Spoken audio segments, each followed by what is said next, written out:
मंगलाचरण से शुरू करेंगे। ॐ अज्ञानतिमिरान्धस्य ज्ञानाञ्जनशलाकया चक्षुरुन्मिलितं येन तस्मै श्रीगुरुवे नमः। श्रीचैतन्यमनोभीष्टं स्थापितं येन भूतले स्वयं रूप कदा मह्यं ददाति स्वपदान्तिकं। वन्देऽहं श्रीगुरो श्रीयुतापदकमलं श्रीगुरून् वैष्णवांश्च श्रीरूपं साग्रजातां सहगण रघुनाथान्वितं तं सजीवं साद्वैतं सावधूतं परिजनसहितं कृष्णचैतन्यदेवं श्रीराधा कृष्णपादान् सहगण ललिता श्रीविशाखान्वितांश्च। हे कृष्ण करुणा सिंधु हे दीनबंधु जगतपते गोपेश गोपिका कांत राधा कांत नमस्तुते। तप्त कांचन गौरांगी श्री राधे वृंदावनेश्वरी वृषभानुसुते देवी प्रणमामि हरि प्रिये। वाञ्छाकल्पतरुभ्यश्च कृपा सिन्धुभ्यैव च पतितानां पावनेभ्यो वैष्णवेभ्यो नमो नमः। जय श्री कृष्ण चैतन्य प्रभु नित्यानंद श्री अद्वैत गदाधर श्रीवासादि गौर भक्त वृंद। हरे कृष्णा कृष्णा कृष्णा कृष्णा हरे हरे, हरे राम राम राम हरे हरे।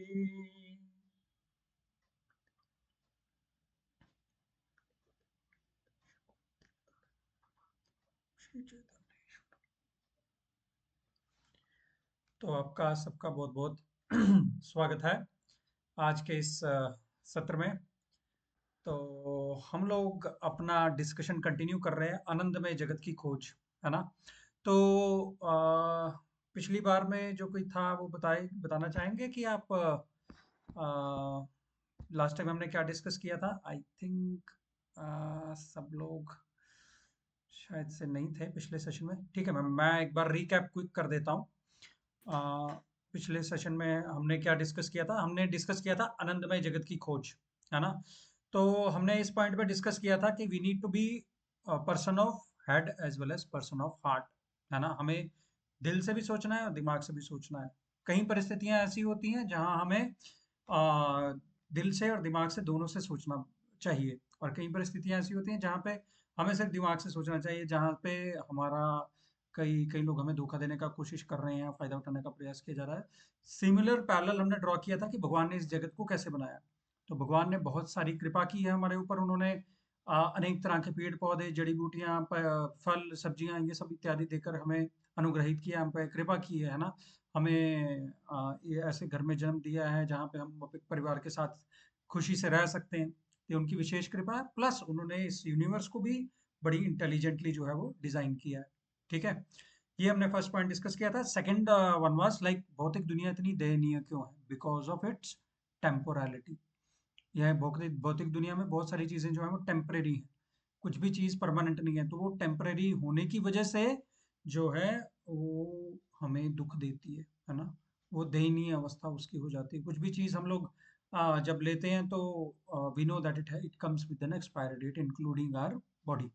तो इसके लिए वो जो है वो हमारे दुख का कारण बनती है। बट जो शास्त्र हैं वो एक कहते हैं ना, जैसे स्पार्क को हवा देने के समान है, तो वैसे ही जो अ, भगवत गीता, भागवत, रामायण इत्यादि जो शास्त्र हैं वो हमारे स्पिरिचुअल स्पार्क को हवा देने के लिए, so that we realise that we are not this body, we are a spirit soul. हम एक आत्मा है, जीव आत्मा है, भगवान का अंश है। ठीक है ना। इसके बाद में हमने एक और चीज डिस्कस किया कि भौतिक जगत एक रिफ्लेक्शन है आध्यात्मिक जगत का, है ना। एक जैसे पेड़ है वो नदी के किनारे खड़ा रहता है, उसका रिफ्लेक्शन हमारे इस जगत पे पड़ता है, उसके नदी पे पड़ता है। तो उसी प्रकार ये जो पेड़ है और जिसका रिफ्लेक्शन पड़ रहा है, ये भौतिक जगत को दिखाता है। और जो असली पेड़ है वो आध्यात्मिक जगत को दिखाता है। तो हमने एक चीज में ये भी डिस्कस किया था कि जो कोई भी चीज नकली होती है उसका हमेशा असली प्रतिरूप होता ही होता है। राइट? जैसे नकली नोट है तो इसका मतलब असली होगा ही होगा, है ना?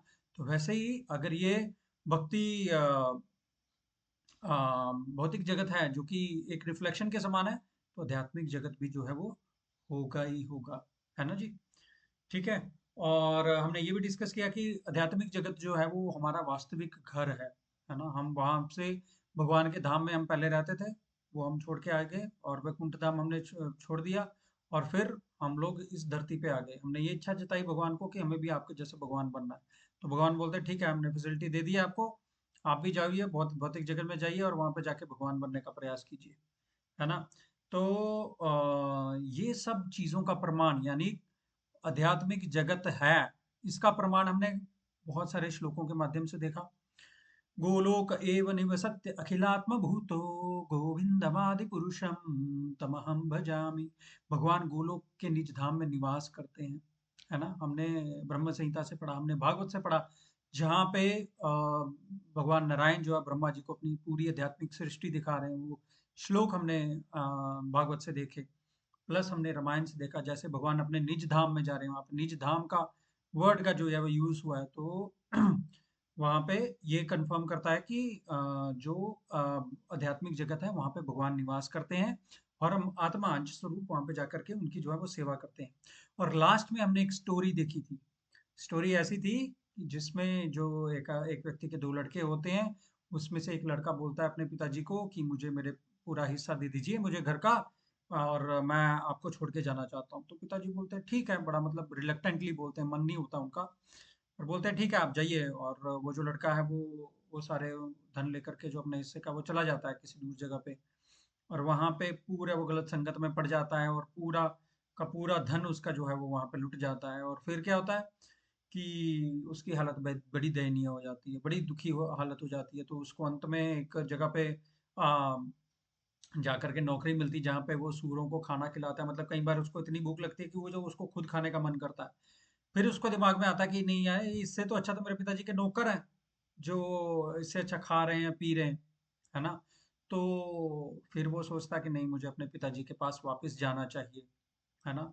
और वो अपने पिताजी के पास बड़ी बुरी दयनीय हालत में जाता है, पर पिता उसको दोनों हाथों से उसको गले लगा लेते हैं और उसको बोलते हैं कि तुम जैसे भी हो, तुम अपना लेसन जो है वो सीख करके आए, मेरे घर में तुम्हारा हमेशा से स्वागत है, कभी भी तुम्हें मैं ना नहीं बोलूंगा। एक बड़े प्रेममय प्रेमल पिता की तरह उस पिता ने उनका जो है वो स्वागत किया, उनको अच्छे कपड़े पहनाए, अच्छा खाना खिलाया और फिर अपने पास रखा। वैसे ही we are lost son of a billionaire father. हम भगवान जो पूरे सृष्टि के ओनर हैं, हम उनके बच्चे हैं, राइट? तो हम भी ये उस लड़के की भांति जो है वो भूल चुके हैं। तो हमारा लाइफ का भी पर्पस जो है वो हमें यही रियलाइज करना है कि अल्टीमेटली जो है वो हमें भगवान के धाम में, भगवान के घर में जो है वो वापस जाना है। तो उसी के लिए हमें जो है वो प्रयासरत होना है और अपने मन में एक विश्वास रखना है कि जिस प्रकार एक भूला हुआ लड़का अपने पिता के घर पे अपनी गलती को रियलाइज करके आता है, उसी प्रकार हम भी जो है भगवान के अगर शरण में जाते हैं, लेते हैं, तो वो हमें कभी भी ना नहीं बोलते। ठीक है जी? तो ये सब जो चीजें थी ये हमने पिछले सेशन में डिस्कस की थी। तो आज के सेशन की हम लोग उसको कंटिन्यूएशन करेंगे, है ना? आपको मैं अपना स्क्रीन पूरा शेयर किए देता हूँ। Let me know once my screen is visible. मुझे लग रहा है कि दिखाई दे रहा है, आपको दिखाई दे रहा है?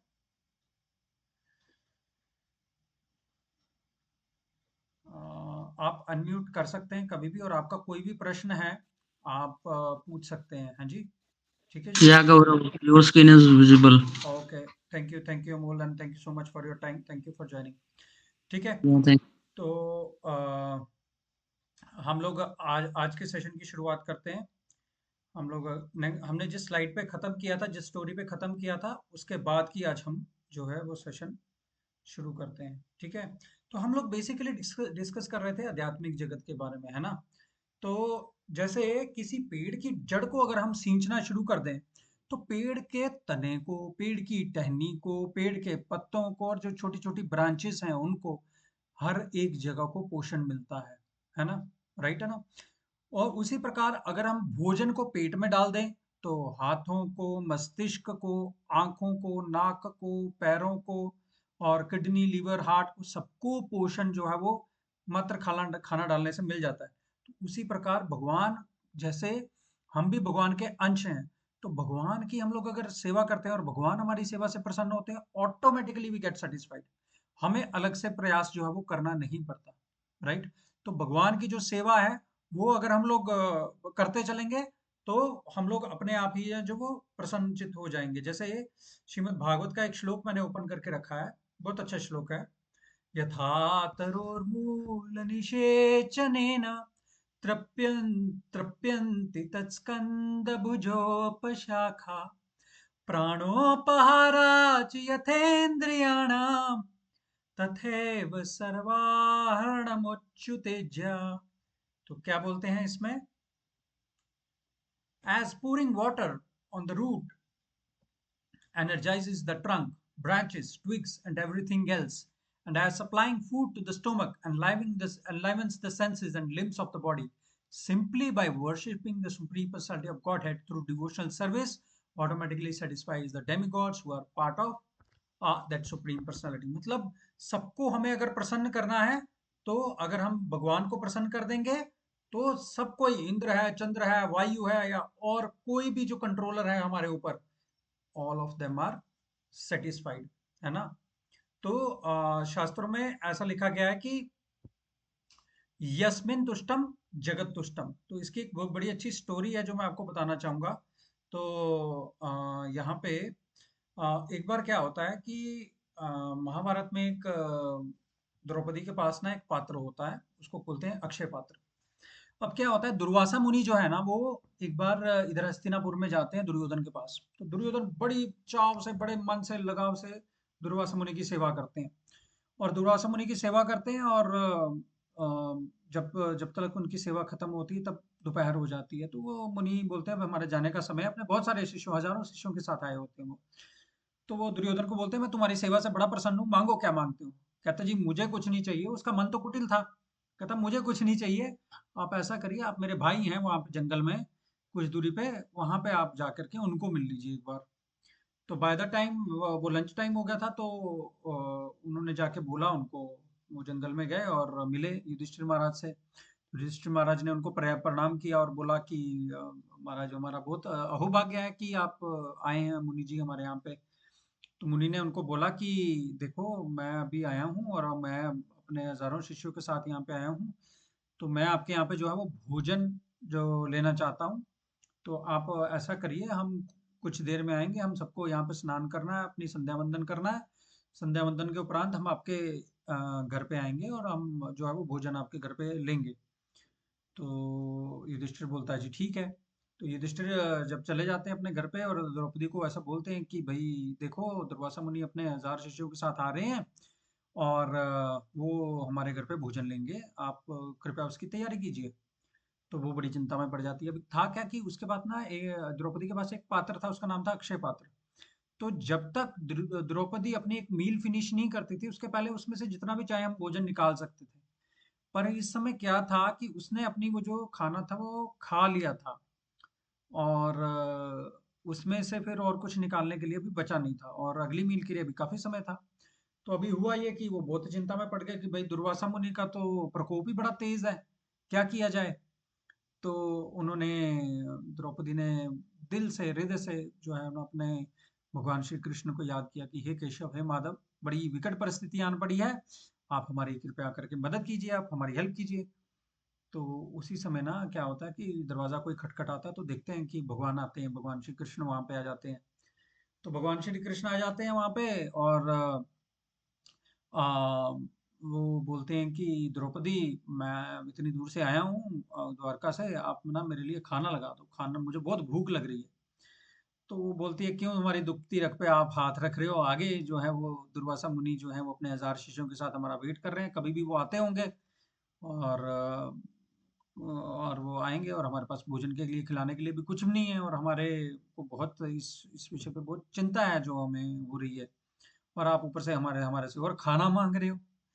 तो भगवान बोलते हैं कुछ तो होगा तुम्हारे यहाँ पे, दिखाओ जरा। तो जाते हैं उसकी रसोई घर में, और वहां पे ना एक जो अक्षय पात्र होता है उसको देखते हैं, तो वहां पे एक मोरसल, एक छोटा सा खाने का टुकड़ा जो है वो पड़ा रहता है। वो खाने के टुकड़े को वो लेते हैं भगवान श्री कृष्ण और खा लेते हैं। बोलते मेरी तृप्ति होगी, मैं संतुष्ट हो गया, मेरा पेट पूरा भर गया।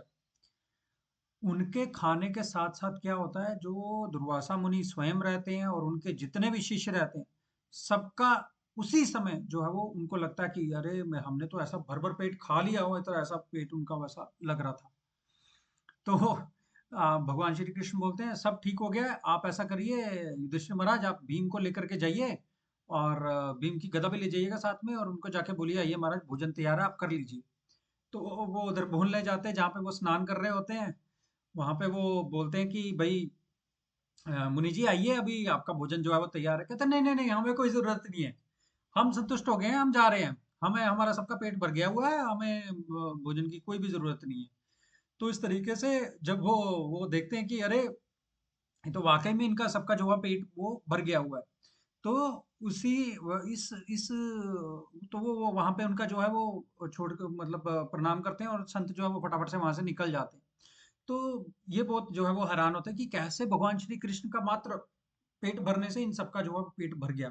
तो इसी प्रकार से स्टोरी का ये इंडिकेशन है कि जैसे हम भगवान को सेटिस्फाई करते हैं, being there part and parcel, हम उनके अंश स्वरूप होने के कारण हम भी जो है वो सेटिस्फाई हो जाते हैं। ठीक है। तो ये जो है वो स्टोरी जो है वो हमें सिखाती है कि भगवान सब चीजों की जड़ है। He is the root, and if we pour water into the root, पूरा का पूरे पेड़ को जो है वो पोषण जो है वो मिल जाता है ना। सिमिलरली पेट का भी उदाहरण है। ठीक है जी। तो आगे चलते हैं। आध्यात्मिक जगत में जो है वो जीवात्माएं भगवान की प्रेमपूर्ण सेवा में आनंद प्राप्त करती हैं, मतलब just a continuation of what we were discussing before, है ना।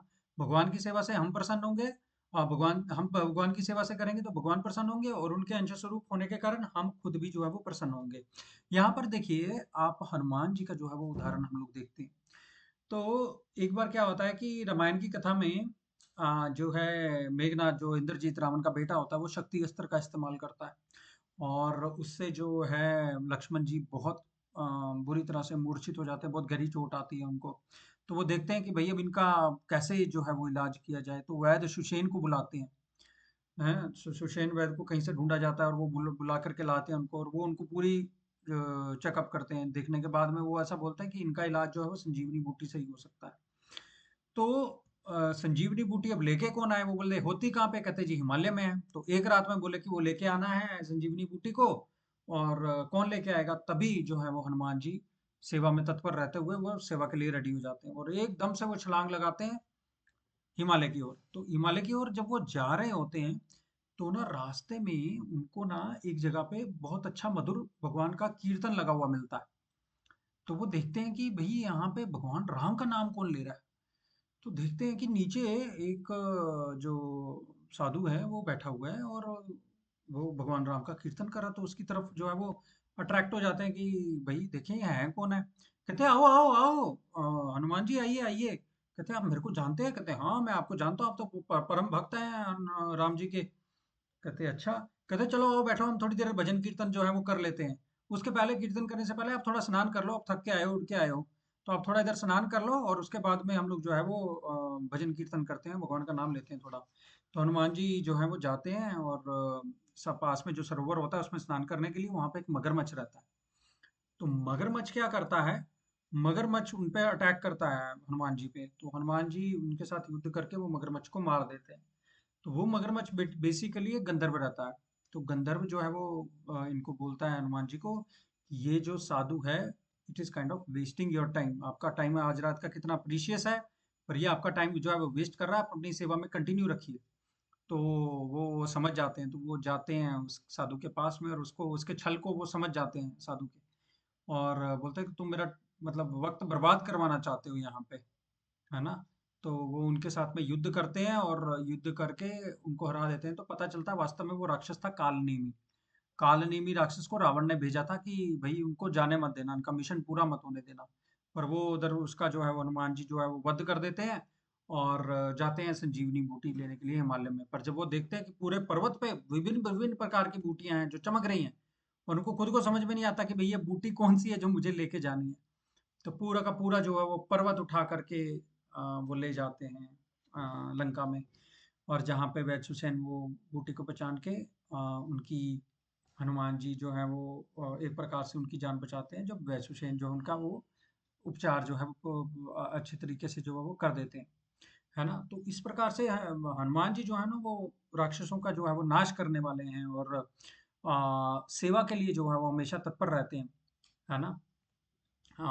एक बार ना हनुमान जी की एक और स्टोरी है कि उन्होंने पूछा माता सीता से कि माता सीता, आप सिर पे ये सिंदूर क्यों लगाते हो?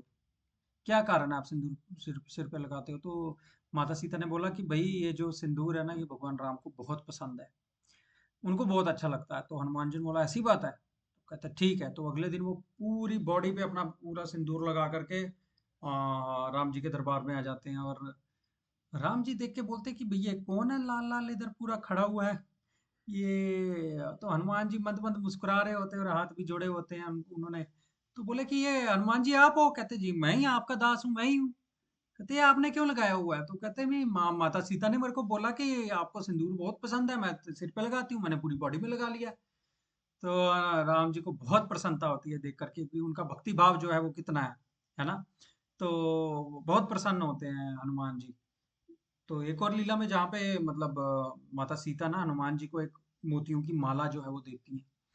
तो हनुमान जी क्या करते हैं कि हर एक मोती को ना तोड़ तोड़ के देखते हैं और फेंक देते हैं, तोड़ तोड़ के देखते हैं, फेंक देते हैं। तो माता सीता पूछती है कि भाई क्या कारण है ये, आप ऐसा इतने मूल्यवान हार हैं और आप ऐसे एक एक मोती को तोड़ के देख रहे हो? कहते हैं मैं अंदर जी देख रहा हूँ इसमें कि आप और भगवान राम हैं या नहीं है। अगर नहीं है तो ये मेरे किस काम का, मैं कोई मोती वोती रखने का इच्छुक नहीं हूँ। तो माता सीता बोलते कि क्या हम आपके हृदय में भी हैं? एक प्रकार से काइंड ऑफ चैलेंजिंग मोड में। कहते जी बिल्कुल है। तब वो अपना चेस्ट जो है वो पूरा फाड़ के ऐसे वो दिखाते हैं, और हनुमान जी सब लोग जो है वो दरबार में दर्शन करते हैं कि सीता माता और पूरा राम दरबार जो है उनके हृदय में सबको जो है वो दिखता है ना?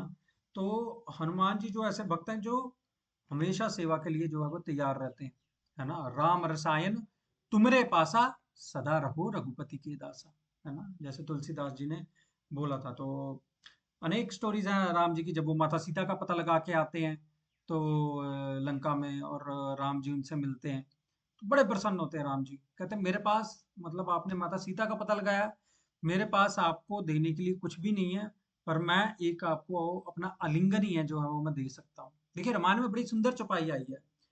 सुनि सनेह मुदित मन राम, भुज उठाई कीन प्रणाम।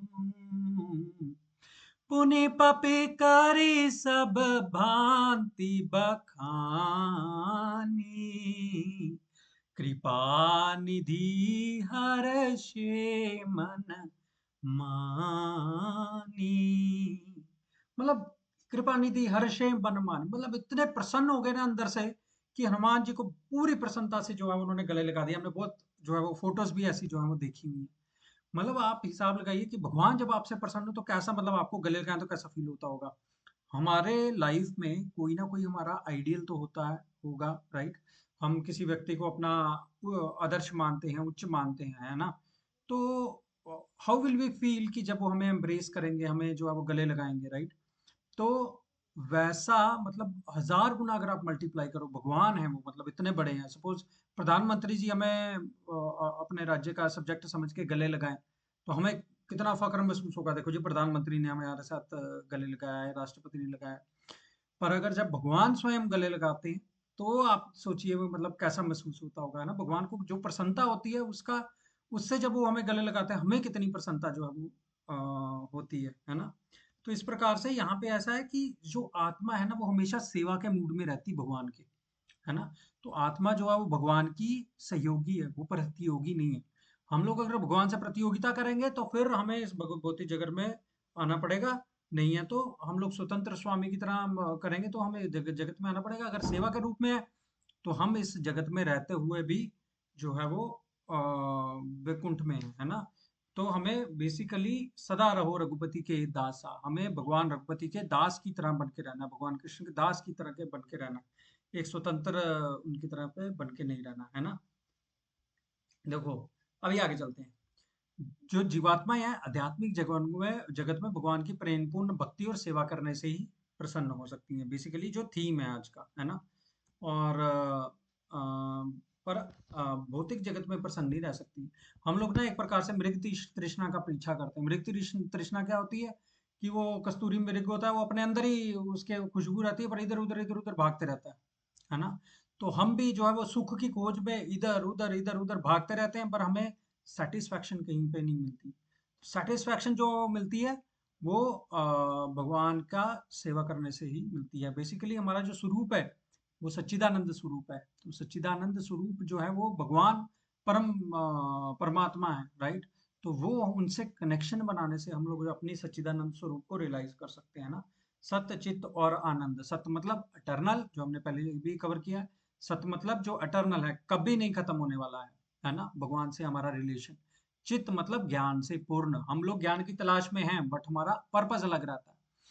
पर जब हमारा ज्ञान भगवान के प्रति जो है वो बढ़ने लग जाता है, तब जो है वो हमें सही रियलाइजेशन आती है। और आनंद मतलब जिस जो प्लेजर की तलाश में हम लोग इधर उधर जा रहे हैं, मतलब जो भी हमारी एफर्ट हम लोग सुख प्राप्त करने के लिए ले रहे हैं, वो भगवान की सेवा से हमें शाश्वत सुख जो है, एंडलेस जॉय जो है वो भगवान प्रोवाइड कराते हैं। ठीक है जी। तो इस स्लाइड के माध्यम से यही जो है वो मैसेज कन्वे किया जा रहा है। ठीक है। ठीक है जी, समझ में आ रहा है सबको? किसी का कोई प्रश्न है तो बीच में रोक के आप बेझिझक पूछिए। क्वेश्चंस। आ रहा है बहुत अच्छे से।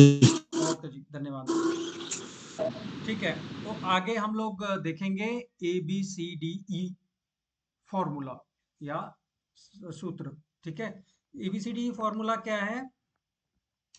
आ, हम आगे देखते हैं इसके बारे में। ठीक है। तो देखिए, जैसा मतलब वैदिक शास्त्रों में दिखाया है ना, कि यहाँ पे जैसा लिखा है कि जैसा कि वैदिक शास्त्रों में सिखाया गया है, भगवान और प्रकृति के साथ संरेखित होना सीख कर हमारा हृदय शुद्ध हो सकता है और आध्यात्मिक जगत में हमारी पुनः वापसी हो सकती है। तो जो हमारा वास्तविक घर है, ठीक है, जहाँ शाश्वत समाज, मित्रता और प्रेम का अनुभव किया जा सकता है। ठीक है ना।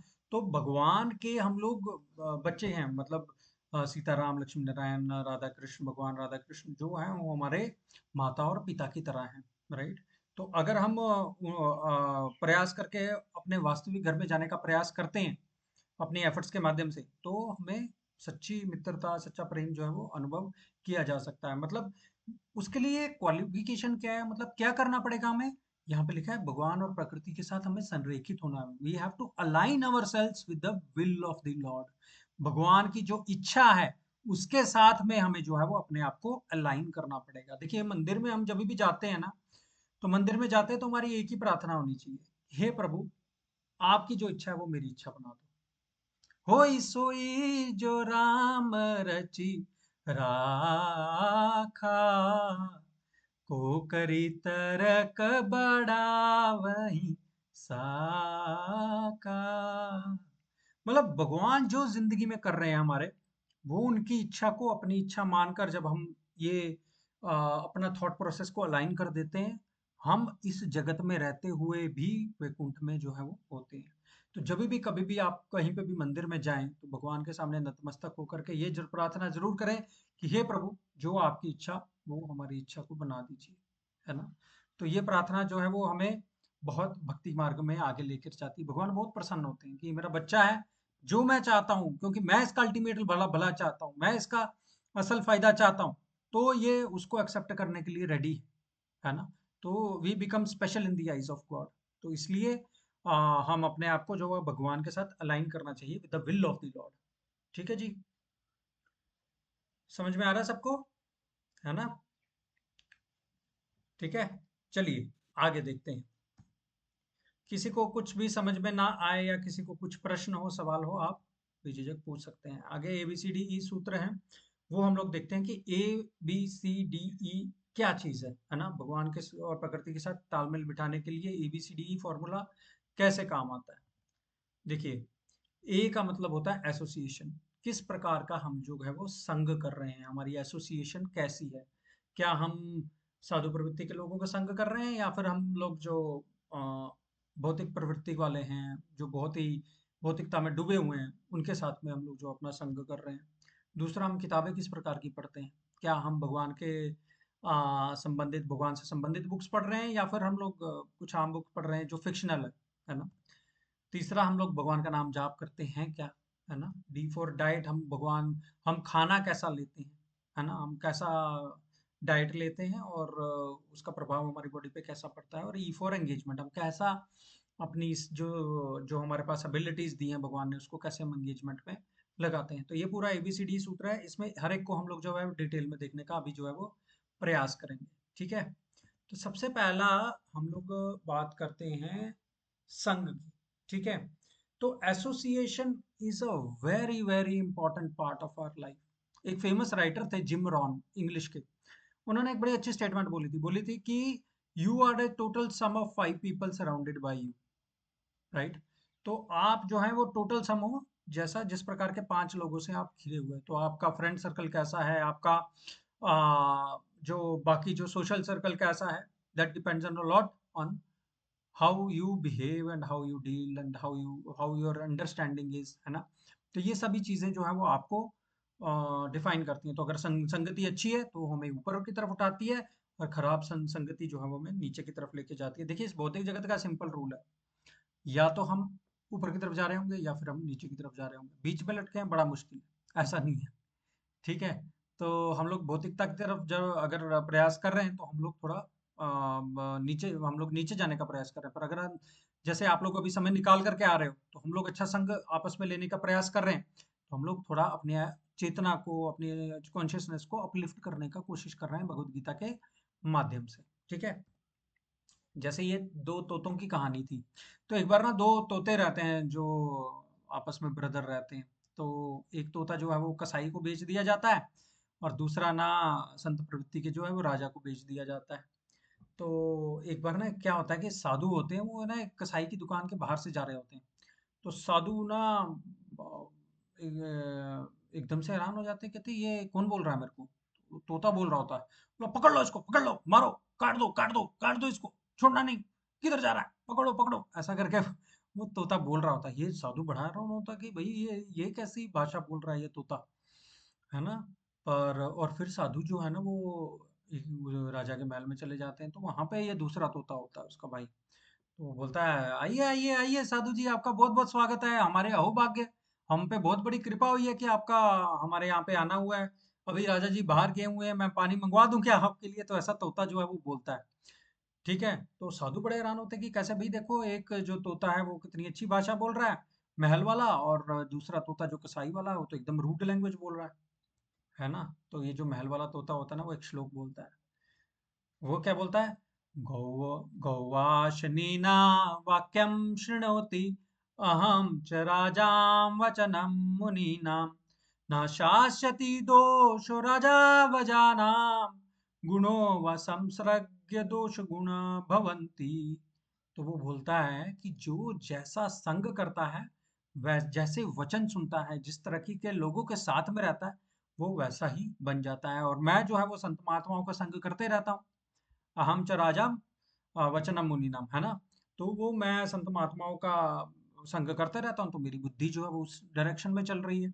और जो दूसरे हैं वो, जो दूसरा मेरा भाई है, वो बैड एसोसिएशन का प्रभाव पड़ गया हुआ है उस पे, राइट।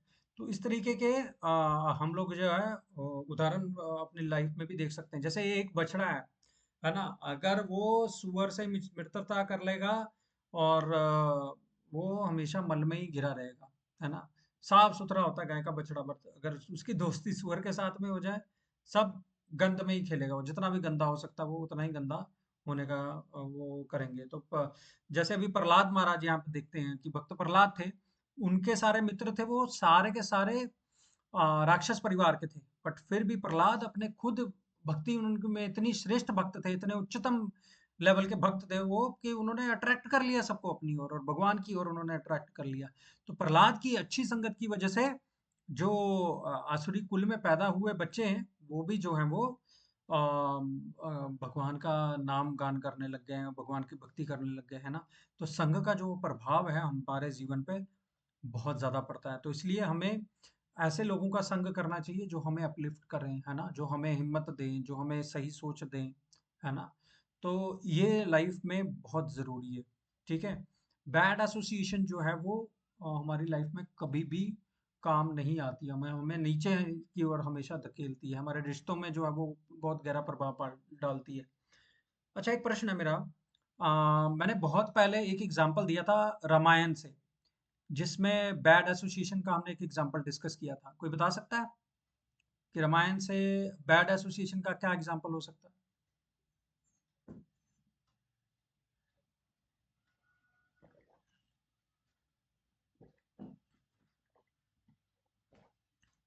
बता सकते हैं जी कोई?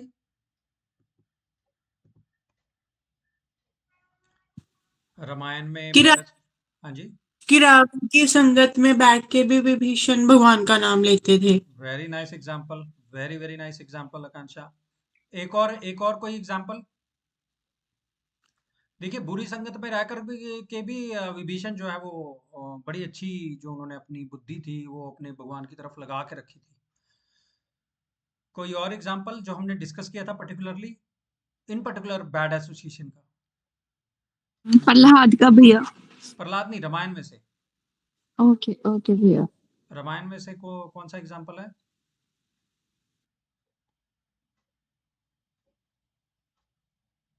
ओके, मैं बताता हूँ।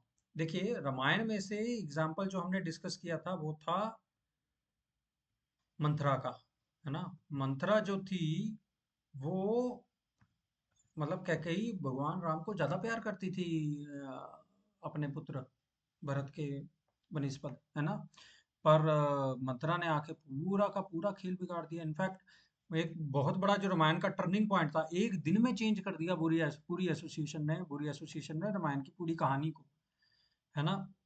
तो मंथरा का जो संग था, वो कैकेयी ने जो लिया, वो संग ने उस पे जहरीला प्रभाव डाला, है ना। उसको इनसिक्योर बना दिया पूरा, कैकेयी को, कि राजा तुम्हारी कोई इज्जत नहीं करेगा, राम राजा बन जाएगा तो तुम्हारे पास क्या है, कुछ भी नहीं रहेगा, राजा कोई पूछेगा नहीं तुम्हें। इस तरीके से उसको इनसिक्योर बना दिया, और पूरी की पूरी जो है वो, जो मन उसका साफ था उसको पूरा उसने गंद से भर दिया, है ना। तो इस प्रकार से जो बैड एसोसिएशन है वो बहुत खराब रहती, वो मतलब हमारे लिए बुरा संग जो है वो, हमें बहुत अलर्ट रहना चाहिए कि कहाँ पे हमें जो है वो मन में एक सेटिस्फैक्शन मिल रही है, एक हिम्मत मिल रही है ना।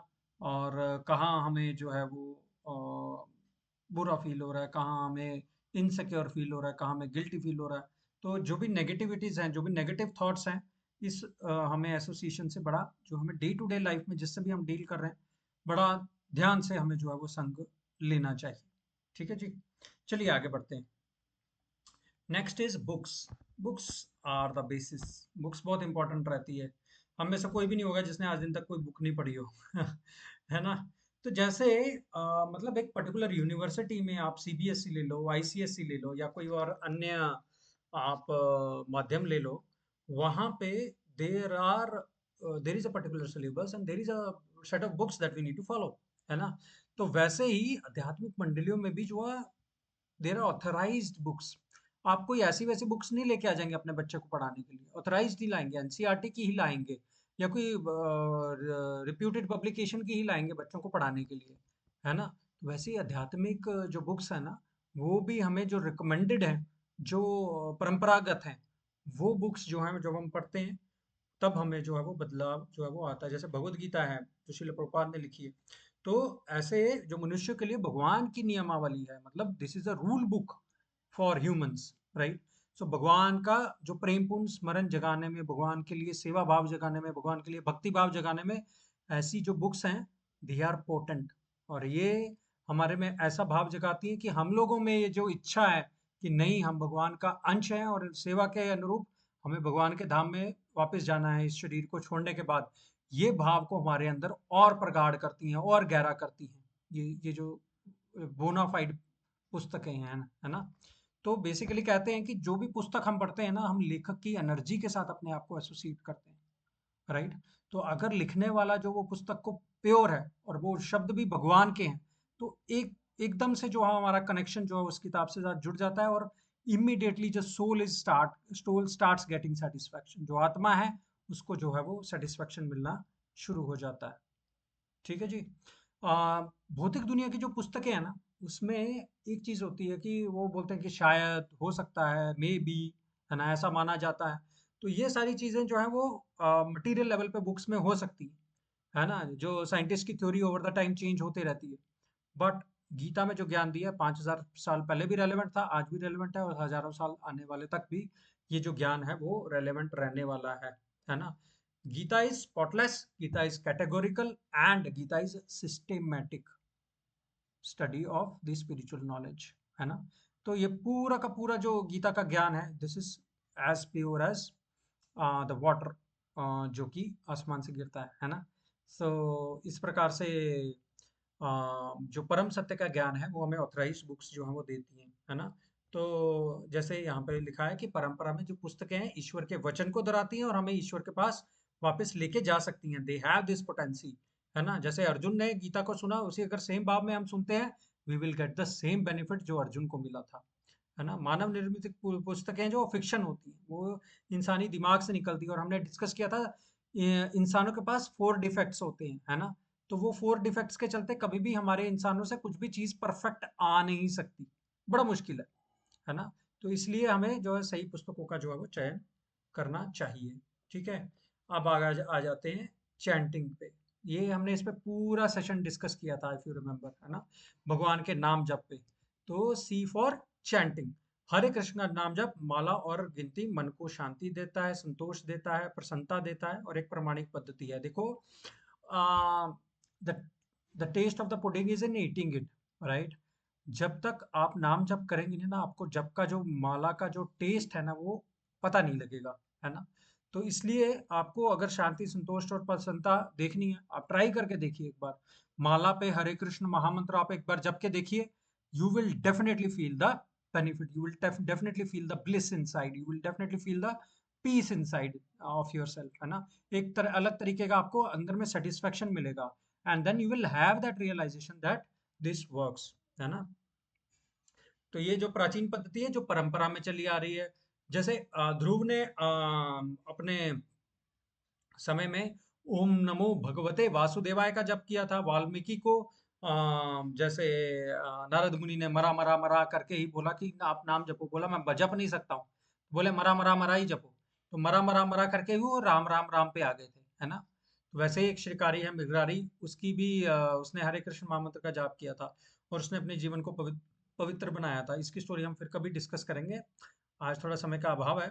और जैसे प्रभुपाद जी ने 50 वर्ष पूर्व, मतलब हिप्पी लोग जो एक प्रकार से पूरे गलत कार्यों में लगे थे, उन सबको एकदम प्योर बना दिया शिला प्रभुपाद ने अपने हरे कृष्ण महामंत्र के जप के प्रभाव से, है ना। तो असीम सुख जो है वो उन्होंने प्राप्त किया था। ठीक है, तो मन को जो शुद्धि देता है, मन को जो शांति देता है, हृदय को जो पवित्र बनाता है ना, असली शांति आनंद प्रदान करने वाला ये जो नाम जप है भगवान का, ये बहुत पावरफुल है। नाम नाम कारी बहुधा निज सर्वशक्ति, सत्रार्पिता नियमित स्मरणे न काला, ऐसा करके बोलते हैं चैतन्य महाप्रभु। तो नाम नामकारी बहुधा निज सर्वशक्ति, बहुत पूरी सर्वशक्ति अपनी भगवान ने जो है वो इस नाम में जो दे दी है। ठीक है ना। तो रसगुल्ले का स्वाद उसको चख के ही मिलने वाला है। तो मेरा आपसे सबसे निवेदन है, अगर आप इस माला का जाप को कंटिन्यू रखते हैं, अगर कर रहे हैं तो प्लीज कंटिन्यू रखिए, थोड़ा बढ़ाने का प्रयास करिए। अगर नहीं कर रहे हैं तो हरे कृष्ण महामंत्र का आप जाप करिए, आपको definitely you will feel the difference. स्वयं में शुद्धता, स्वयं में मिठास, स्वयं में शांति, स्वयं में संतुष्टि, स्वयं में आनंद का आपको जो है वो अनुभव डेफिनेटली जो है वो होगा। तो कलयुग में हरे कृष्ण महामंत्र जपने की ही जो है वो रिकमेंडेशन है ना। तो जैसे हमने पहले भी डिस्कस किया था कि ये जो साउंड है, साउंड वाइब्रेशन है, ये हमारे अंदर में बहुत सारे इमोशंस जागृत करता है ना। तो जो स्पिरिचुअल साउंड वाइब्रेशन को अगर हम सुनते हैं या बोलते हैं, ये हमारे अंदर पॉजिटिव फीलिंग्स को जनरेट करता है, पॉजिटिव माइंडसेट को बनाने में हेल्प करता है ना। तो सभी अशुद्धियों को, मन की जो है वो, मन के विकारों को जो है वो दूर करके मन को शुद्ध करने में हमारी जो है वो हेल्प करता है। तो ये कलयुग का बेसिकली जो है वो मंत्र है ना। हमने वो भागवत में से श्लोक देखा था ना कि कलयुग में क्या है, कृते अध्याय तो विष्णु त्रेतायाम यजतो मखे द्वापरे परिचर्यायाम कलो तद्धरि कीर्तनात्। मतलब कृते करते मतलब सतयुग में भगवान का ध्यान लगाया जाता था, लंबे लंबे टाइम तक ध्यान लगाते थे। वशिष्ठ मुनि, वाल्मीकि मुनि, ये सब लंबे लंबे टाइम तक ध्यान लगाते थे। त्रेतायाम यजतो मुखे, त्रेता में बड़े बड़े यज्ञ किए जाते थे, पृथु महाराज बड़े बड़े यज्ञ करते थे वहां पे, है ना। और द्वापरे परिचर्य, बड़े डिटेल में जो है वो भगवान के विग्रह की सेवा होती थी द्वापर युग में। और कलो तद हरि कीर्तन, कलयुग में जो है वो हरि कीर्तन जो है वो मीडियम जो है वो दिया हुआ है भगवान से अपना लिंक एस्टेब्लिश करने का, अपना संबंध प्रतिस्थापित करने का, जो हम लोग पहले से छूट चुके हैं, भूल चुके हैं, उसको री एस्टेब्लिश करने का। It's a very good opportunity bye chanting, ठीक है। यन्नाम श्रुति मात्रेण पुमान भवति निर्मला, मतलब यन्नाम, उन हरि का नाम जो है श्रुति मारते रहना, केवल सुनने से ही, पुमान मतलब जो श्रद्धा रखता है भगवान में, उसका मन जो है वो निर्मल कर देता है, ये है ना, है ना। तो ये पावर है भगवान के नाम की। देखा, रामायण के लिए भी एक बड़ा फेमस वो बोलते हैं ना कि जिस सागर को लांग सके ना बिना पुल के श्री राम, कूद गए हनुमान उसी को लेके भगवान का नाम, वो दिल वाले डूब जाएंगे जिनमें नहीं है नाम, वो पत्थर भी तर जाएंगे जिनमें लिखा प्रभु का नाम। तो ऐसा करके जो है वो बोलते हैं कि जो नाम है, नाम नामकारी बहुधा निज सर्वशक्ति, जैसा मैंने बताया, नाम में बहुत शक्ति है। नाम के प्रभाव से ही बड़े बड़े पापी लोग जो हैं वो तर गए, है ना। पापी तर जाए बंदे रघुवर के नाम से, पापी तर जाए रे बंदे रघुवर के नाम से, ऐसा करके भजन आता है, ठीक है। तो जैसे भागवत में एक एग्जाम्पल आता है अजामिल का, तो अजामिल ने सिर्फ जीवन भर पाप किए और कुछ नहीं किया। यमराज यमदूत जो लिख के थक गए उसके जो पाप थे, पर लास्ट में उसने जो भगवान का नाम लिया, उससे उसके समस्त पापों का जो है वो नाश हुआ। कभी हम डिटेल में ये स्टोरी को हम डिस्कस करेंगे आगे आने वाले सेशंस में। तो मेरी आप सबसे यही प्रार्थना है कि भगवान का नाम जो है वो अपने मन को निर्बल करने में बहुत हेल्प करता है। Find some time, 5 minute 7 minute एक माला करने में आप जरूर अपना समय दीजिए, ताकि आपके मन को जो है वो एक पॉजिटिव इफेक्ट मिले, एक पॉजिटिव प्रभाव मिले, and you yourself will realise. कोई अलग से प्रयास करने की जरूरत नहीं पड़ेगी, बिकॉज बाय नेचर हम सोल है। जैसे ही सोल को सेटिस्फेक्शन भगवान के नाम से मिलनी शुरू हो जाएगी, आपको अपने आप उसका प्रभाव दिखना शुरू हो जाएगा, है ना। The only thing that is needed from you is sincerity, कि नहीं मुझे नाम जप करना है, सुबह उठ के नाम जप में अगर मैं करूंगा या करूंगी, डेफिनेटली उसमें मेरा खुद का जो है वो भला है, मेरे को अंत समय के लिए रेडी होना है ना, वैसा, ठीक है। तो this is the effect of the chanting of the holy name. तो नेक्स्ट आता है डाइट। देखो, जो भी हम भोजन करते हैं ना, उपनिषदों के अनुसार वो 3 भागों में डिवाइड होता है, ठीक है। तो फर्स्ट पार्ट जो है वो ब्लड में बदल जाता है भोजन का, और वो पूरे शरीर में वितरित हो जाता है। सेकंड पार्ट जो है वो उसका वेस्ट मटेरियल्स में, यानी मल और मूत्र में जो है वो बदल जाता है और वो बाहर निकाल दिया जाता है। और जो तीसरा है वो मस्तिष्क में जाता है, और भोजन की जिस प्रकार की प्रकृति रहती है उस प्रकार का हमारी चेतना को, कॉन्शियसनेस को बिल्ड करता है, राइट। कहते हैं ना, जैसा खाओ अन्न होए वैसा मन, है ना। तो ये जो मन पे जो खाने का बहुत गहरा प्रभाव पड़ता है, ठीक है जी। तो ये हमें बहुत ध्यान रखना पड़ता है कि हम लोग जो है वो क्या खा रहे हैं, है ना। तो जब भी हम जो भोजन है वो 3 गुणों में जो है डिवाइड हो गया हुआ है, सत्वगुण, रजोगुण या तमोगुण, है ना। तो जब भोजन सत्व गुण में रहता है तो वो हमारे अंदर पॉजिटिविटी क्रिएट करता है, अच्छे थॉट्स लेके आता है, हमें डिटर्मिनेशन को बढ़ाता है, हमारे सत्व गुण को जो है वो अच्छा बनाने के लिए कोशिश करता है, पॉजिटिव एक पर्सन हमारे अंदर से वो निकाल के लाता है जो भोजन सत्व में रहता है। पर जो रजस और तमस में है वो हमें डाउन लेकर के जाता है ना। अच्छे बुरे बुरे प्रभाव जो है वो पैदा करने वाला ये जो है वो रजस और तमस में जो भोजन है। एक शास्त्रों में एक श्लोक आता है, वो श्लोक कुछ इस प्रकार है, आहार शुद्धो सत्व शुद्धि, सत्व शुद्धो ध्रुवा स्मृति, ध्रुव स्मृति लब्धे सर्व ग्रंथि नाम विप्रमोक्ष, ऐसा करके श्लोक आता है, ठीक है ना। तो क्या बोला गया इस श्लोक में, आहार शुद्धो सत्व शुद्धि, आहार शुद्ध होगा तो हमारे अंदर मन जो है वो भी सत्व शुद्धि, मन भी जो है वो शुद्ध होता है ना। सत्व शुद्धो ध्रुवा स्मृति, जब हमारा मन शुद्ध हो जाता है तो स्मृति हमारी बड़ी तेज हो जाती है, राइट। तो जो हमारी स्मृति है वो बहुत तीव्र हो जाती है, ध्रुव हो जाती है ना। और जब स्मृति हमारी अच्छी हो जाती है, हमें रिमेम्बरेंस लेने लगता है भगवान का, हमें संग लेना अच्छा लग जाता है भगवान का और उनके भक्तों का, तब क्या होता है, स्मृति लब्धे सर्व ग्रंथि ना विप्रमुख, जितने भी हमारे भौतिक के भव बंधन है वो जो है वो हमारे अंदर जो हमारे षट रिपु हैं वो धीरे धीरे कटना शुरू हो जाते हैं। काम, क्रोध, लोभ, मोह, मद और मत्सर, वो धीरे धीरे जो है वो कटना जो है वो शुरू हो जाते हैं। और जितने भी भौतिक बंधन है, भव बंधन है, वो टूटने शुरू हो जाते हैं। और तब आदमी जो है ना अपने वाकई में अल्टीमेट बेनिफिट की ओर जो है वो देखता है कि मेरा वाकई में भला जो है वो क्या है। ठीक है ना। देखिए, भगवान जो है ना वो हमारे खाने के भूखे नहीं है। भगवान को हमारे खाने की कोई भूख की कोई चिंता नहीं है। वो सर्व स्वराट है, मतलब उनको को ना भूख लग सकती है ना का प्यास लग सकती है, बट वो हमारे प्रेम के भूखे हैं, है ना। जब भी हम खाना इस प्रकार से बनाएं कि हम भगवान को भोग लगा सकें, है ना, तो और वो प्रेम भरा जो हम अपने हृदय से बोल करके भगवान को जो है वो लगाते हैं भोग, तो भगवान ये चीज को जरूर देखते हैं कि ये कितने प्यार से मुझे भोग लगा रहा है, मैं जरूर इसको जो है वो खाऊंगा, है ना। और जरूर मैं जो प्रसाद, इसको भोग को जो है वो प्रसाद बनाऊंगा, अपनी कृपा जो है वो इस पे भोजन में जो है वो दूंगा। तो जगह जगह पे अगर हम देखते हैं तो भगवान को जो है वो भोग लगा करके जो है वो खाया जाता है खाना, उससे वो पूर्ण शुद्ध हो जाता है ना। भगवान का टच उसमें जो है वो आ जाता है। ठीक है। तो इस प्रकार से ये है। एक एक छोटी सी कहानी बताना चाहूंगा यहाँ पे कि चैतन्य चरितमृत में ना एक स्टोरी आती है जहाँ पे मुकुंद नाम के एक व्यक्ति होते हैं, वो पुजारी रहते हैं, और उनका बेटा होता है रघुनंदन। वो एक गांव में रहते हैं जिसका नाम होता है श्रीखंड। श्रीखंडा गांव में जो है वो ये रहते थे। तो एक दिन क्या हुआ कि ये जो मुकुंद थे, उनको ना किसी दूसरे गांव में जाना पड़ा किसी काम से, है ना, एक दिन। तो उन्होंने दोपहर के टाइम था, तो उन्होंने बोला अपने बेटे को कि तुम्हारी माता जो है ना, रघुनंदन को बोला, तुम्हारी माता जो है दिन में वो भोग बनाएंगे, तुम्हें भोग जो है वो भगवान को खिलाना है वहां पे। मुकुंद बेचारा छोटा बच्चा था, तो वो 5-6 साल का रहा होगा, तो उसने बोला कि ठीक है पिताजी, आप जैसा बोले मैं वैसा करने के लिए तैयार हूँ। तो वो बोले ठीक है। तो दोपहर हुई तो उसने ली प्लेट और भगवान के सामने जो है वो रख दी। और भगवान के सामने प्लेट रख दी और वो भगवान से प्रार्थना करने लगा, हे भगवान इसका आप भोग लगाइए, हे भगवान इसका आप भोग लगाइए। तो 5-10 मिनट बीतते हैं तो देखता प्लेट वैसी की वैसी है। तो उसके हृदय की वेदना और बढ़ने लगती, कहता प्लीज भगवान जी भोग लगाइए, मेरे पिताजी ने बोला है आपको खाना पड़ेगा। ऐसा करके बहुत देर हो जाती है और वो रोने लग जाता है।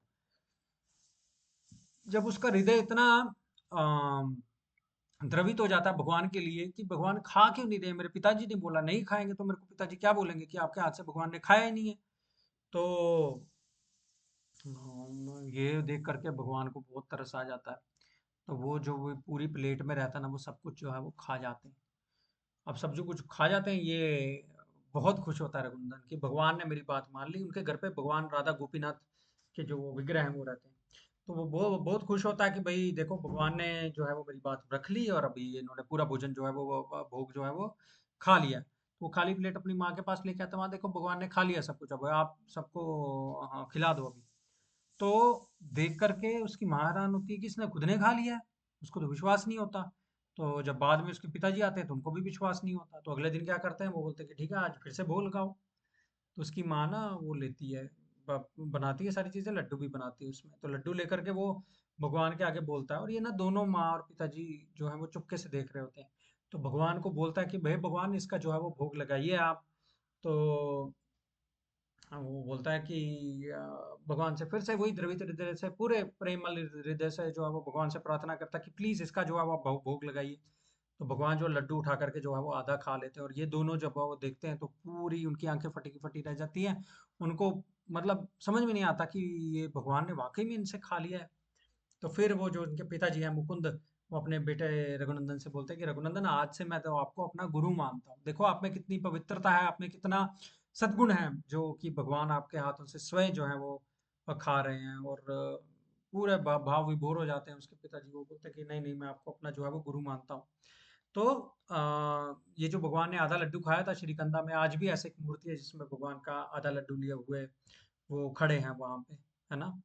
तो इस प्रकार से ये एक जो स्टोरी है ये प्रमाण है कि जो हम डाइट लेते हैं, हम जो खाते हैं, भगवान वाकई में जो उसका भोग जो है वो लगाते हैं। ठीक है। तो आहार मतलब जो भगवान का टच हुआ हुआ भोजन है वो पहले भोग बोलते हैं, और जब हम भोग लग जाता है उसको तो हम उसमें भगवान की कृपा बोलते हैं। कृपा इसलिए बोलते हैं, क्योंकि प्रसाद इसलिए बोलते हैं उसको क्योंकि वो भगवान की कृपा है ना। तो हम जो अच्छी चीज़ों को आत्मसात करने के लिए हमारे मन में ये पॉजिटिव जो थॉट्स हैं वो क्रिएट करता है जो डाइट है। और इस प्रकार से ये जो है हमारा लाइफ का एक बहुत इंपॉर्टेंट पार्ट है जो डाइट है। हमें हमेशा अच्छी डाइट लेनी है और जो हमारी भक्ति के अनुकूल हो उस प्रकार की जो है वो डाइट लेनी है। ठीक है। और मन को और इंद्रियों को फिर हमें विशेष जोर नहीं लगाना पड़ता कंट्रोल करने में, वो अपने आप हमारी मदद जो है वो करता है। Last part is engagement. तो एंगेजमेंट मतलब भगवान की कृपा से हमारे में से हर के पास कोई ना कोई टैलेंट है, राइट। तो भगवान की प्रसन्नता के लिए हम किसी ना किसी सेवा में संलग्न हो सकते हैं, है ना। कोई ना कोई सेवा जो है वो हम पकड़ लेंगे, तो हम अपने टैलेंट के अनुसार भगवान उसी से जो है वो खुश हो जाते थे। तो अर्जुन जो था वो एक योद्धा था, राइट। तो उन्होंने भगवान के लिए लड़ाई लड़ी। वो क्या मतलब लड़ सकते थे, तो उन्होंने भगवान कृष्ण ने उनको लड़ने के लिए कहा, तो उन्होंने लड़े। तो उससे ही उनका जो है वो भगवान प्रसन्न हो गए, है ना। इसी प्रकार जो एक गिलहरी थी वो हेल्प कर रही थी भगवान श्री राम को ब्रिज क्रॉस करने में, है ना। लंका तो पुल बनाने में सहायता कर रही थी, तो भगवान राम की कृपा से भगवान राम ने मतलब वो उसने अपने आप को भगवान राम के लिए आकर्षित किया। और भगवान राम ने कृपा स्वरूप उसके पीठ पे ऐसे हाथ फेरे थे, तभी उसके ऊपर लाइंस रहती है जैसा मैंने सुना है ना। तो ऐसे ही एक राइट में अगर आप देख लें तो फल वाली है, तो ये जो फल वाली है भगवान के लिए फल लेके आई थी, तो भगवान श्री कृष्ण के लिए अपने एक एक करके सभी फल जो है वो भगवान को अर्पण कर देती है, और उनको बदले में भगवान थोड़े से धान के वो टुकड़े दे देते हैं। पर जब वो जाने लगती है तो देखती है कि उसकी टोकरी जो हीरे मोतियों से पूरी भर रखी है, पूरी भरी हुई है ना। तो जो जिसके पास है वो अपने मतलब अंश में से थोड़ा देने का भगवान को प्रयास करे, थोड़ी सेवा देने का प्रयास करे, है ना। जैसे हमारे विकास भैया जो अभी कॉल पे हैं, मैं देखता हूँ सुबह हमेशा वो मंदिर के पास रहते हैं, और मंदिर का जो दहलीज हमेशा वो साफ करते हैं, हमेशा अपना जो समय निकाल करके मंदिर के दहलीज को हमेशा उन्होंने साफ करना है। बहुत अच्छी आदत है देखिए। तो इस प्रकार का जो सेवा भाव है ना वो हमारे अंदर होना चाहिए, है ना। तो अगर हम देखें कि हमारे अपने अपने टैलेंट जो हैं वो भगवान ने हमें जो दे रखे हैं, उसके अकॉर्डिंगली हम अपने टैलेंट्स को अगर यूटिलाइज करते हैं भगवान की सेवा में, डेफिनेटली हम भगवान की कृपा को अ, अपनी ओर आकर्षित करते हैं, है ना। जैसे यहाँ पे बहुत सारे एग्जांपल्स दिए हुए हैं, ठीक है ना। जैसे एक स्टूडेंट है और या फिर हम लोग जॉब कर रहे हैं, तो अगर हम अपनी ड्यूटी भी जो है वो भगवान के लिए करें, तो दैट इज अ सर्विस, है ना। हमारी अपनी जॉब को हमें एक अच्छी चेतना के साथ में जो है वो करें, तो वो भगवान की एक सेवा है। जिसी को कंप्यूटर का ज्ञान है वो भगवान के लिए पोस्टर बना सकता है, सॉफ्टवेयर बना सकता है, गायक भगवान की खुशी के लिए गा सकता है, रसोइया जो है अगर हमें रसोई की कला में जैसे गृहणियाँ रहती हैं, उनको रसोई की कला में बहुत आकर्षण है, तो वो भगवान को अर्पण कर सकते हैं जो भी बनाए, है ना। और प्रसाद को बांट सकते हैं, है ना। एक कोई आर्टिस्ट है तो अपनी आर्टिस्ट की कला को जो है वो भगवान की सेवा में जो है वो लगा सकते हैं। तो इस प्रकार से हमारे अंदर जो कुछ भी भगवान ने छोटा मोटा कोई भी टैलेंट दिया है, हम अपने आप को उसको भगवान की सेवा में एक कनेक्शन करना है। We just need to integrate with whatever we are doing with God, that's it. और कुछ एक्स्ट्रा करने की जरूरत नहीं है ना। तो सुबह हम उठें, अपने समय निकालें, भगवान का नाम लें, है ना। जो भी हमारे घर पे है फल फ्रूट सब्जियां जो बनाया हुआ है भगवान को, उसको भोग लगाने का प्रयास करें, है ना। तो इससे हमारी जिंदगी में धीरे धीरे जो है वो भगवान के लिए हम लोग जो है वो कर चीजें करना शुरू हो जाते हैं कि अपने आप ही हमारे अंदर जो है वो एक विशेष प्रकार का आनंद, एक विशेष प्रकार की स्फूर्ति, एक विशेष प्रकार की पॉजिटिविटी जो है वो हमें अपने अंदर इन सब कार्यों को करके जो है वो महसूस होती है ना। ठीक है। तो सभी सेवाओं से हम आसानी से भगवान को प्रसन्न कर सकते हैं और उनकी दया जो है वो प्राप्त कर सकते हैं। एक छोटी सी पोएम के साथ एंड करूंगा। ये हमारे टेम्पल के प्रेसिडेंट श्रीमान राधेश्याम प्रभु द्वारा लिखी गई है। तो इसको रीड करके हम आज का सेशन कंप्लीट करते हैं। Oh my Lord, true beauty, but I am so very naughty to forget your eternal loving service, to venture into the thrills, turning into perils. It's Maya's abode, nothing but a jail. Skin deep material beauty withers away quickly. It's nothing more than water in the mirage. O Lord, my true master, with such a sweet nature, your eternal relation is Sachidananda. Let me purify my heart and glorify my Lord with my body, mind, words, and soul. In times of despair and in times of weather fair, I'll never leave your soothing shelter. Chanting your holy names, praising your divine fame, I'll bring all suffering souls to thy feet. To the world of mirth and misery, free from any worry, I'll bring them into your holy company. तो इस प्रकार से हमारे जो temple president बड़ी अच्छी जो है वो पोएम लिखी है इस बारे में। तो ये था आनंदमय जगत की खोज। देखिए जगत ऐसा है कि हम अभी जो रह रहे हैं ना हम इसको भी आनंदमय बना सकते हैं। We just have to align our thinking with God, that's it. हमें जो भगवान चाहते हैं, भगवान की जो इच्छा है उनको अपनी इच्छा बनाना है, और वैसे ही अगर हम प्रयास करेंगे अब भगवान की इच्छा को अपनी इच्छा बनाने का, eventually we are going to end up making ourselves happy without doing much. So ये है पूरे इस सेशन का सार, है ना। तो अपने आप की असली हम लोग व्यक्तित्व को पहचाने, असली हम अपने ज्ञान को पहचाने, हम आत्मा है उस चीज को पहचाने, और फिर रियलाइज करें कि what is best. Any questions before we end? Yes, भैया, I have one question. Yes. Some people say that कि हमें मतलब कलयुग में जो है वो हनुमान जी का पूजा करना चाहिए, या फिर कई लोग आपने देखे होंगे ब्लेसिंग गुरुजी या निरंकारी, देन उनका क्या भाव है, मतलब हमें क्या करना चाहिए क्या नहीं करना चाहिए। जैसे हमें कोई एडवाइस देता है कि हमें ब्लेसिंग गुरुजी की शरण में जाना चाहिए, देन वो ऐसे करेंगे, तो थोड़ा सा बताएंगे आप क्या करें। हाँ जी, देखिए आजकल के समय में ना there are many different branches, ठीक है। और हनुमान चालीसा में हम लोग रोज पढ़ते हैं, सदा रहो रघुपति के दासा। तो हनुमान जी कब प्रसन्न होते हैं? जो सही बताएगा ना, हनुमान जी कब प्रसन्न होते हैं, जब आप हनुमान जी के साथ में बैठ के आप राम जी का कीर्तन करोगे, then he will be happy, है ना। क्योंकि वो हमेशा सेवा में तत्पर रहते हैं, और पूरे शास्त्र इस चीज से बड़े हुए भरे हुए। नाउ बात अभी ये आई कि आपने जो बोला कि ये गुरु जी हैं या वो गुरु जी हैं, या जैसे देखिए 4 अधिकृत संप्रदाय हैं। उन संप्रदायों में से अगर कोई आता है तो वो प्रमाणिक है ना। और उनका अगर हम फॉलो करते हैं जो टीचिंग्स हैं, तो वो हमारे अंदर एक वास्तविक जो है वो भाव जो है वो जगा सकते हैं। जैसे मतलब पढ़ाई करने के लिए, इंजीनियरिंग करने के लिए आईआईटी से लेकर के लोकल कॉलेज तक के पूरे ग्रेडेशंस हैं। तो इसी प्रकार के पढ़ाई हमने करनी है, बट ये हमारा चुनाव है हमें कहाँ कहाँ से जो है वो आध्यात्मिक पढ़ाई करनी है। जहाँ पे जो टीचिंग है हाई लेवल की सिखाई जाती है, प्रामाणिक है, वहाँ पे हम लोगों ने ऑब्जर्व किया है कि लोगों का जो डीलिंग है, जो नॉलेज है, जो व्यवहार है, जो डे टू डे लाइफ है, वो इस प्रकार की है कि हम इनको अपना आइडियल मान सकते हैं और देख सकते हैं। Then we should try to follow, है ना। वैसा देखिए हमें पहली बात कभी भी किसी की भर्त्सना या फिर निंदा नहीं करनी चाहिए। हर कोई अपलिफ्ट करने का प्रयास कर रहा है, ठीक है। बट हर एक में इसमें लेवल में ग्रेडेशंस हैं, तो वो हमें चयन करना होता है। तो जो 4 संप्रदाय हैं, इस पे हम किसी और दिन जो है वो डिटेल में थोड़ा सा चर्चा करेंगे कि कौन कौन से संप्रदाय हैं, और इनके अधिकृत अगर हम अपना ज्ञान लेते हैं तो definitely we will reach the goal of life, right. पर अगर हम लोग इधर उधर से अगर ज्ञान लेने का प्रयास करेंगे तो हम लोग एक सतह सरफेस तक ही हम लोग जो है वो प्रयास कर पाएंगे।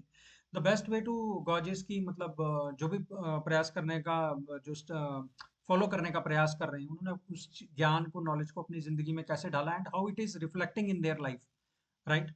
तो वो आप अगर देखेंगे तो आपको अपने आप जो है वो समझ में आ जाएगा, ठीक है।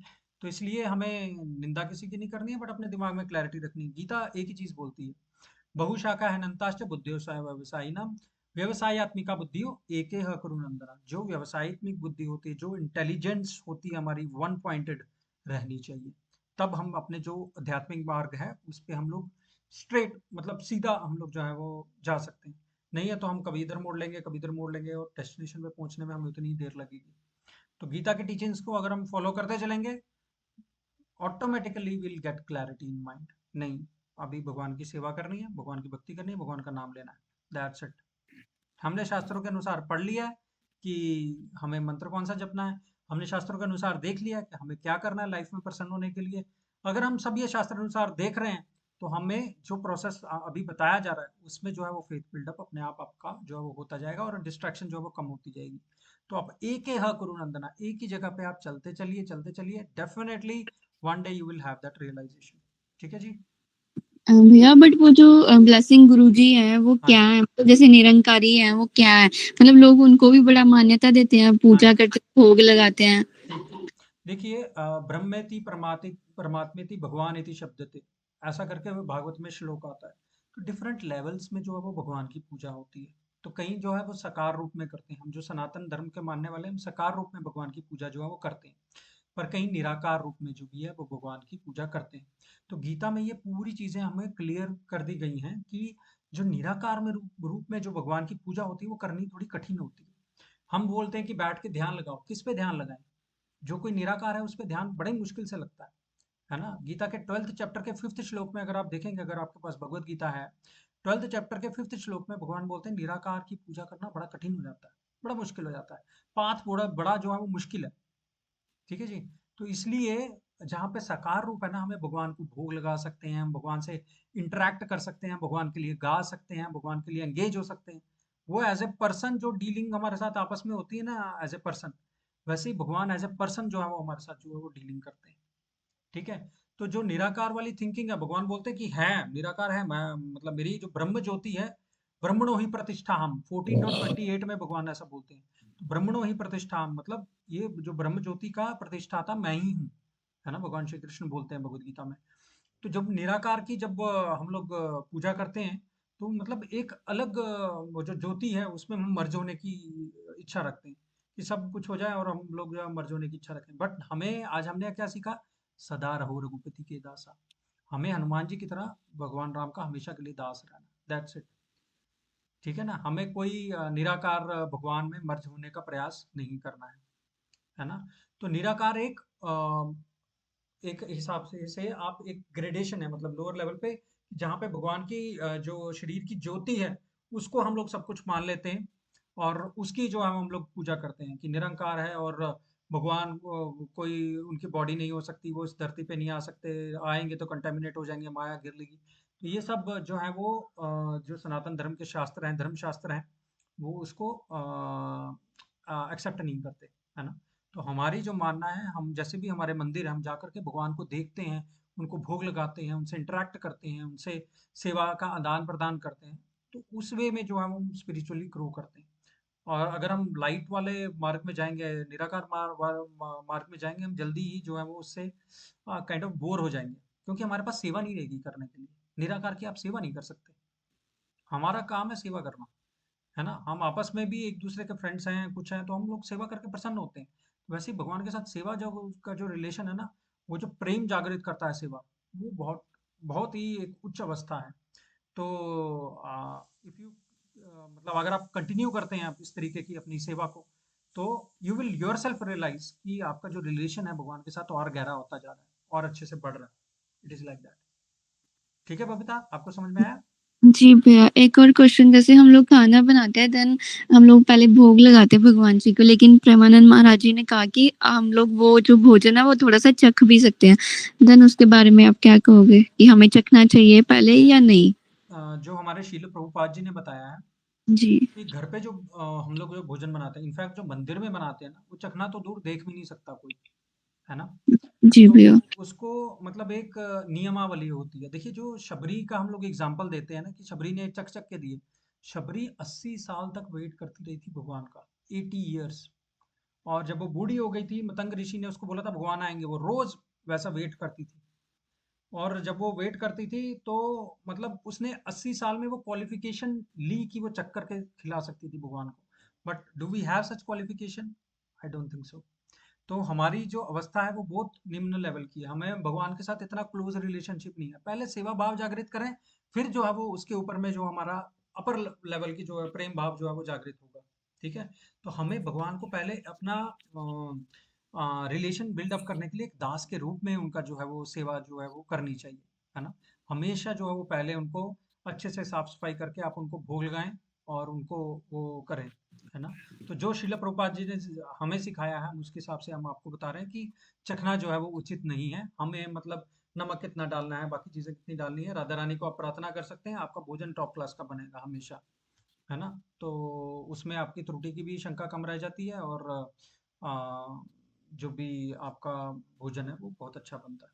ठीक है जी। ओके, थैंक यू भैया। किसी का कोई और प्रश्न? We are already 10 minutes over board. ठीक है, हाँ, आज के सब, हाँ जी, बहुत आनंद आया आज, हाँ जी, टाइम का पता नहीं चला। Very good. थैंक यू जी, Keep thank you, thank you. चलिए, बहुत बहुत धन्यवाद आप सबका, बहुत बहुत धन्यवाद। हरे कृष्ण, चलो हरे कृष्णा। हरे कृष्ण। हमें भी बहुत आनंद आया, बड़ा अच्छा लगा आज का। बहुत ही वो था, आपने बताया जो शबरी वाला, उसका उदाहरण दिया। हमारी इतनी वो नहीं है कि हम शबरी के लेवल की जो है वो बराबरी कर सके। तो वाकई ये बहुत अच्छा आंसर था, मन को बहुत संतुष्टि हुई। हाँ जी, धन्यवाद। ठीक है जी, बहुत बहुत धन्यवाद। हरे कृष्णा, हरे कृष्णा भैया। हरे कृष्णा। हरे कृष्णा जी, हरे कृष्णा।